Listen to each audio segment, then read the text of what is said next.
Hola amigas y amigos, buenos días, buenas tardes, buenas noches a todas mis suscriptoras y suscriptores que os encontráis repartidos a lo largo y a lo ancho de este mundo. Desde aquí, desde mi ciudad, Zaragoza, aquí en España, os mando un saludo y un fuerte abrazo. Nuevamente os doy la bienvenida a mi canal La Comarca, vuestro canal multicultural. En esta nueva ocasión, amigas y amigos, y continuando con el contenido dedicado a secretos de la Segunda Guerra Mundial, os traigo la quinta parte. Continuamos con el título de Tora, Tora, Tora. Bueno, amigas y amigos, comenzamos. A finales del mes de septiembre, el comandante Genda comenzó a adiestrar a los pilotos de la primera flota aeronaval con el fin concreto de atacar a Pearl Harbor. Labor formidable, tanto más cuanto que la necesidad de guardar absoluto secreto le impedía informar a los aviadores para qué los estaba adiestrando. Era preciso combinar diferentes tipos de aviones, bombarderos de altura, torpederos, bombarderos en picado, cazas, para formar una potente unidad de combate capaz de volar en formación perfecta. No de 40 o 50 aeronaves, sino de varios centenares. Disponía de poco tiempo para llevar esto a cabo. El que capitaneara esta fuerza tendría que ser un consumado maestro en su oficio. Habría de tener una paciencia a toda prueba y excepcionales dotes de mando. Genda ya tenía en mientes el hombre que necesitaba, un condiscípulo suyo de la Academia Naval, el comandante Mitsuo Fuchida.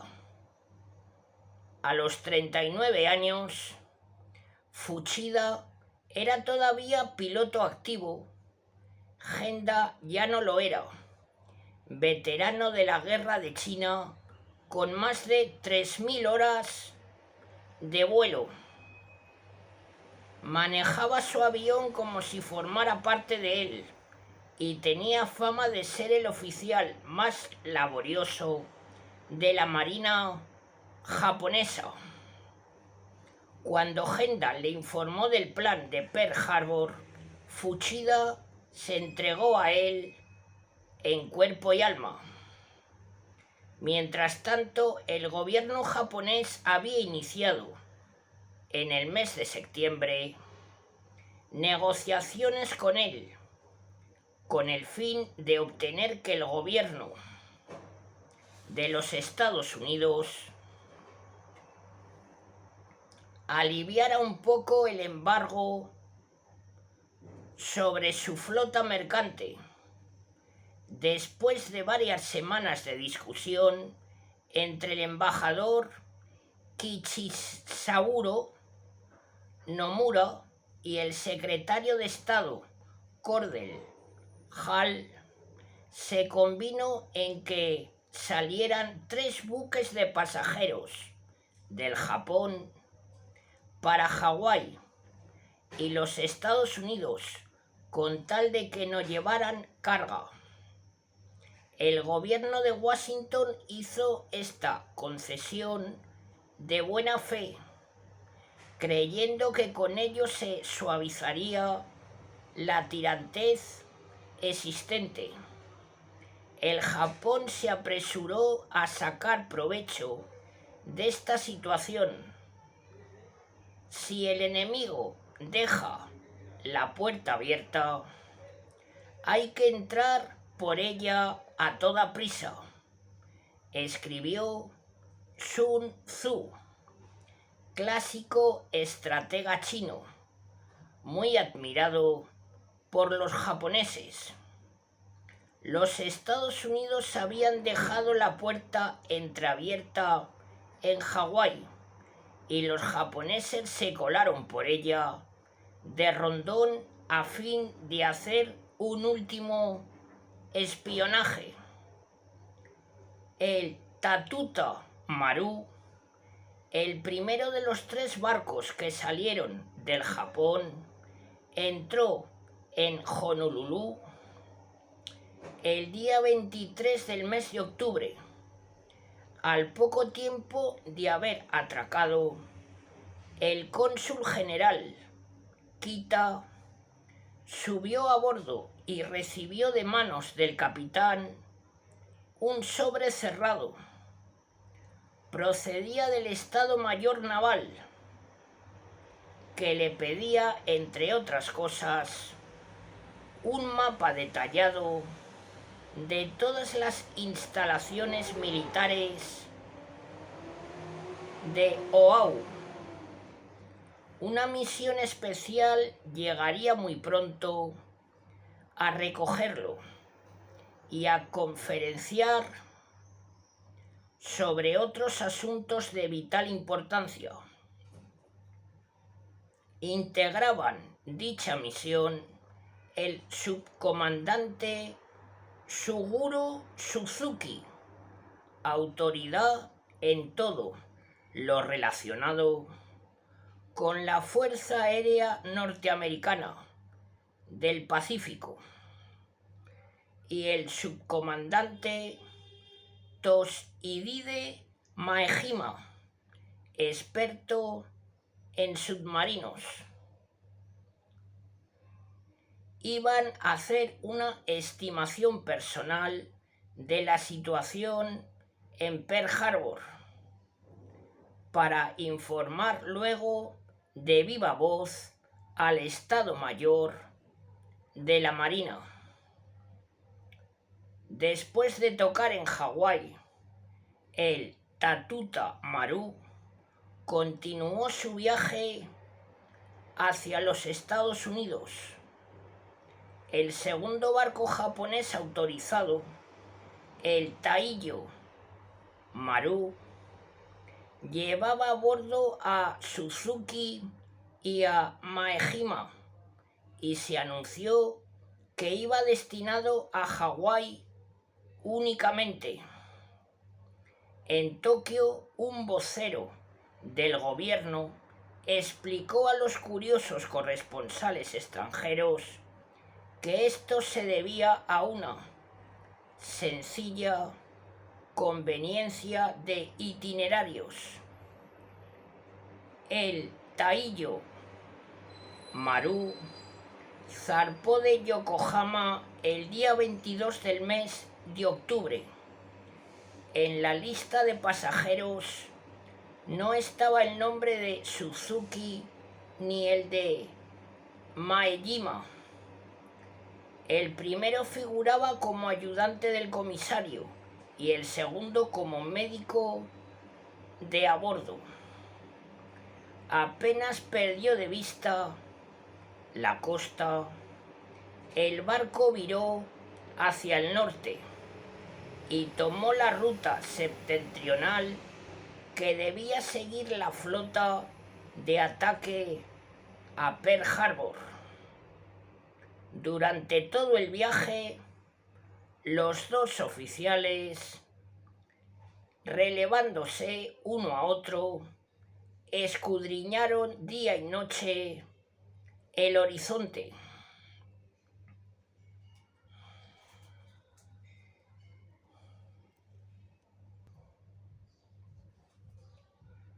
Los resultados fueron más que satisfactorios.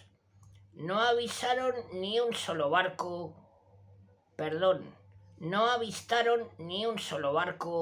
en toda la travesía. El tiempo era uniformemente favorable.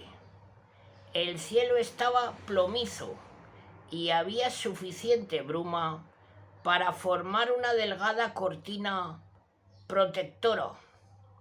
Solamente cuando estuvieron a unos 120 kilómetros de Oahu, las patrullas aéreas norteamericanas comenzaron a asomar entre las nubes. El Taillo Maru se deslizó en la bahía de Honolulu a las 8:30 de la mañana del sábado 1 de noviembre. El día y la hora habían sido cuidadosamente planeados. Fin de semana y tiempo aproximado del proyectado ataque. Fondeó en el muelle 8, cerca de la torre de Aloha, y desde la popa los dos oficiales armados de gemelos vigilaron continuamente las instalaciones de Pearl Harbor y sus aledaños. El barco estuvo 5 días en el puerto,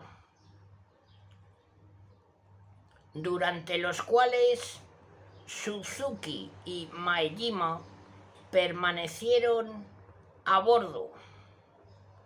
Esto lo hacían de acuerdo con órdenes superiores.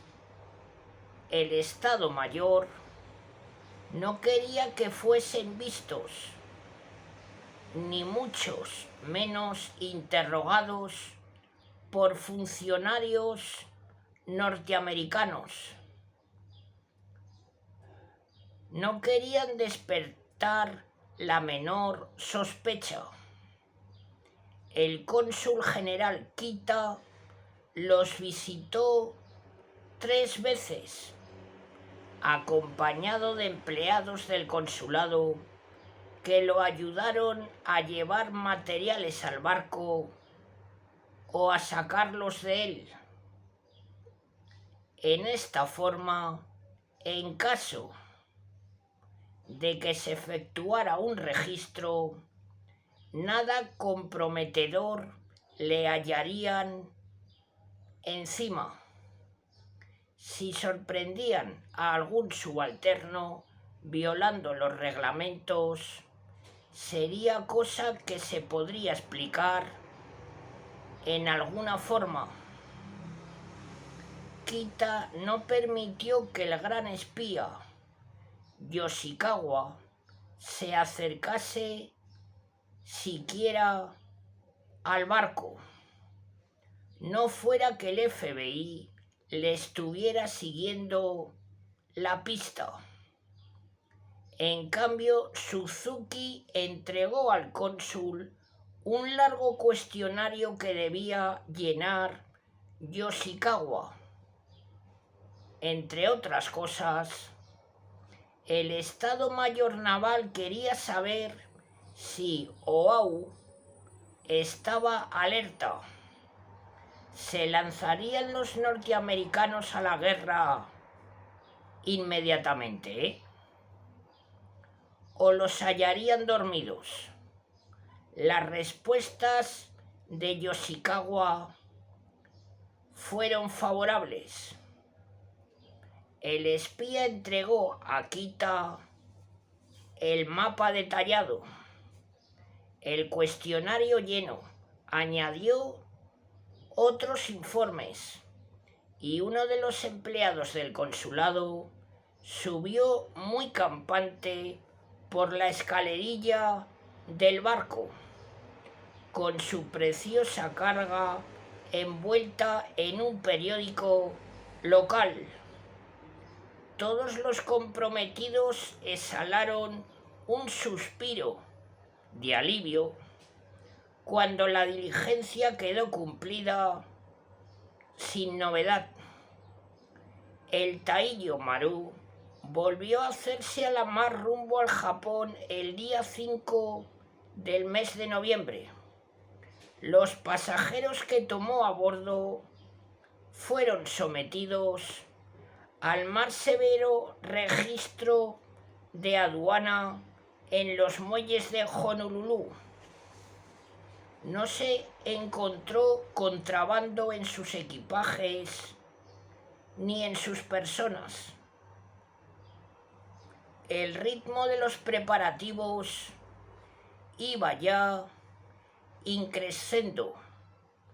El día 6 del mes de noviembre, Fuchida puso en escena un ensayo definitivo que reprodujo el ataque a Pearl Harbor con toda la fidelidad posible, sirviéndose de un contingente naval compuesto de 6 portaaviones y más de 350 aviones con los barcos que iban a servir de blanco a 300 kilómetros de distancia del punto de despegue, tal como estarían en Oahu.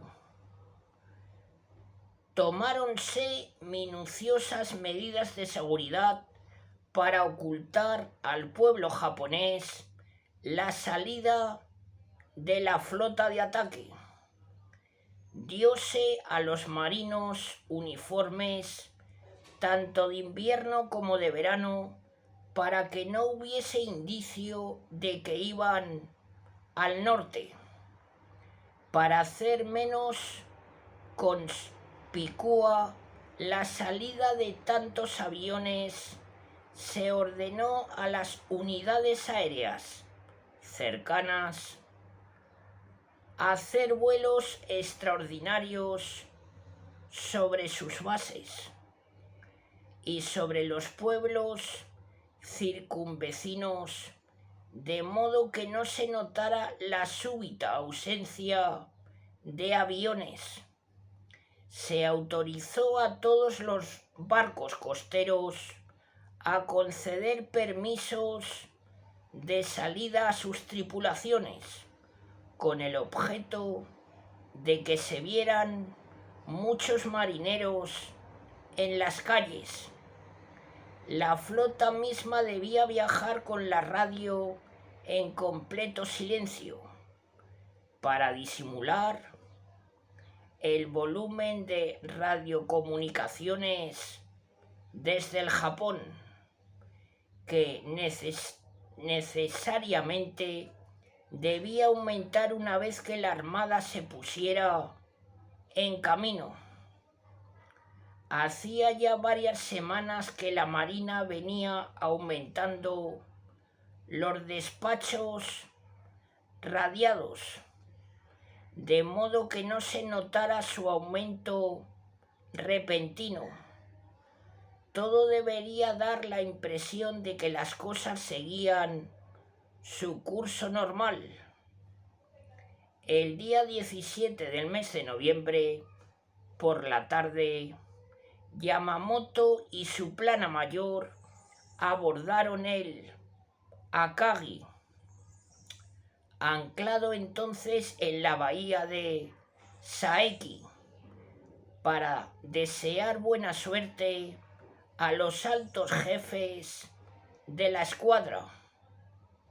Su palabra no tenía el vigor estimulante de siempre. Dijo claramente a sus oficiales que aunque el Japón esperaba dar una sorpresa, todos debían estar preparados para una terrible resistencia por parte de los norteamericanos. Después del discurso se celebró una reunión de despedida en el cuarto de los oficiales.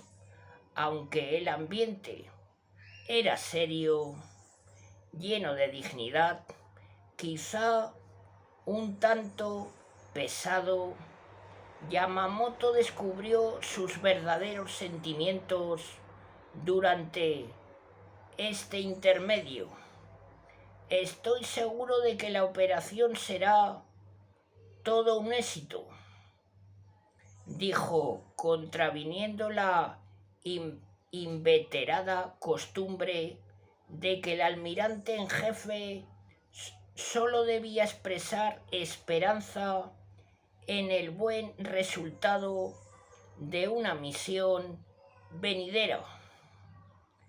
La positiva confianza con que se expresó levantó al punto los corazones de sus oyentes, que comían el simbólico surume para la felicidad y el cachiguri para la victoria. Brindaron luego por la próxima batalla y por el emperador. Banzai, Banzai, Banzai. Al cerrar la noche, el Akagi apagó sus luces, levó anclas y se hizo a la mar silenciosamente, escoltado por 2 destructores. Grupos similares salieron de varias bahías a lo largo de la costa. Algunos navegaron sin apartarse de ella y otros se alejaron unos 160 kilómetros. Eran 31 naves en total, 6 portaaviones, 2 acorazados, 2 cruceros pesados, 1 ligero, 3 submarinos, 9 destructores y 8 barcos tanque. El último en soltar amarras fue el portaaviones Kaga, que se había quedado en Sasebo, sometido a algunas reparaciones. El lugar escogido para la reunión era la bahía de Itokapu, escarpada caleta de Etorufu, una de las islas Kuriles o islas humeantes, así llamadas por la eterna neblina que las envuelve. Quedaba a unos 1600 kilómetros al norte de Tokio, en medio de un mar muy poco frecuentado por los navegantes, y hubiera sido un refugio ideal de piratas en tiempos pasados. El fatídico viaje comenzó antes de rayar el alba del día 26 de noviembre. Envueltos en la bruma mañanera como barcos fantasma, las naves del gran contingente reunido para aquella misión especial se fueron deslizando de su fondeadero. Otra maniobra astuta fue la salida del Tatuta Maru de Yokohama el día 2 de diciembre. Era este el tercer barco japonés de pasajeros que había recibido permiso de viajar a los Estados Unidos, y como su aparente misión de canjear evacuados norteamericanos del Oriente por súbditos japoneses que estaban en los Estados Unidos era muy admisible, se le dio gran publicidad en la prensa de este último país. La nave debía llegar a Nueva York el 14 de diciembre y el día 3 de ese mismo mes un despacho del corresponsal del Times en Tokio decía su periódico: en cuanto al Japón se refiere, parece que nada va a ocurrir por ahora. El engaño se hizo patente después del día 7 de diciembre, cuando el Tatuta Maru viró en redondo y regresó al Japón. El séptimo día de navegación, la escuadra de ataque recibió instrucciones por radio del Japón que desvanecieron por lo menos una de las inquietudes de Nagumo. Os pido perdón por los ruidos, pero es que tengo la ventana de la cocina abierta, porque es que hace muchísimo calor aquí en Zaragoza. Ocurrió esto el 1 de diciembre, al este de la línea horaria internacional. Día 2 de diciembre en el Japón, el mismo día en que el Tatuta Maru comenzaba su engañoso viaje. El despacho decía: suban al monte Niitaka, que era la clave acordada para anunciar que habían fracasado las negociaciones diplomáticas y que la guerra era segura. Por primera vez comunicaron la fecha del ataque, el día 7 de diciembre.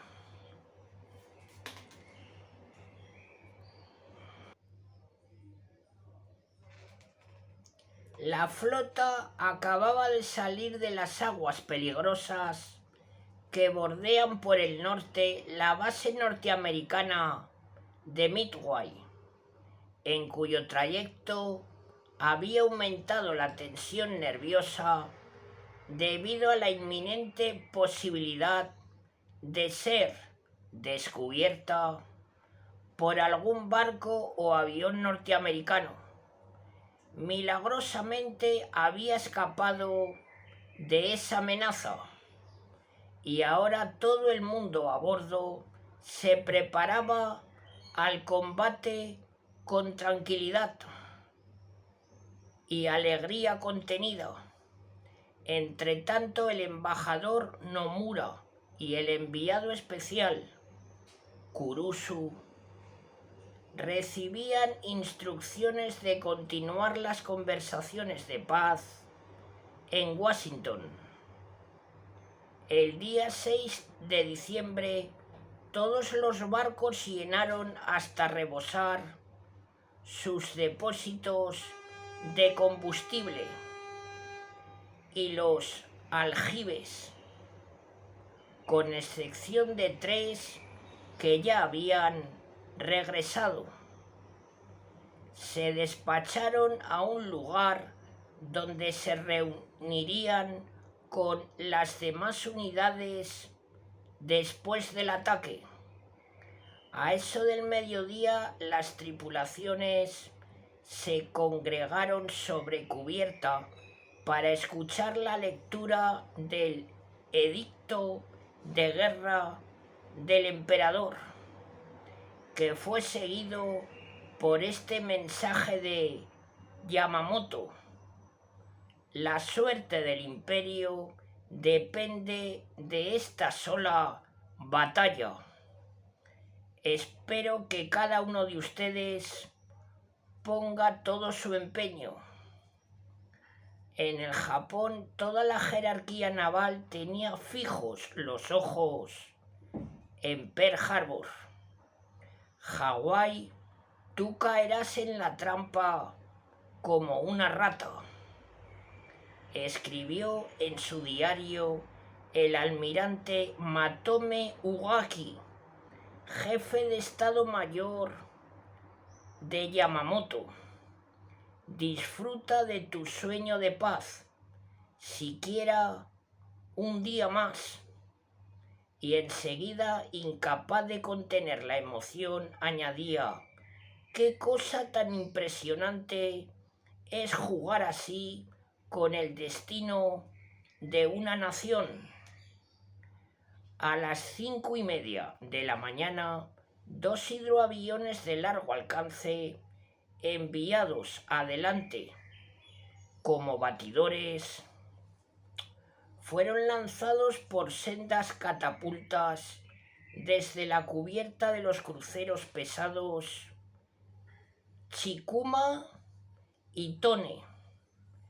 Tan siniestras palomas iban a volar sobre Oahu y el fondeadero de la Aina,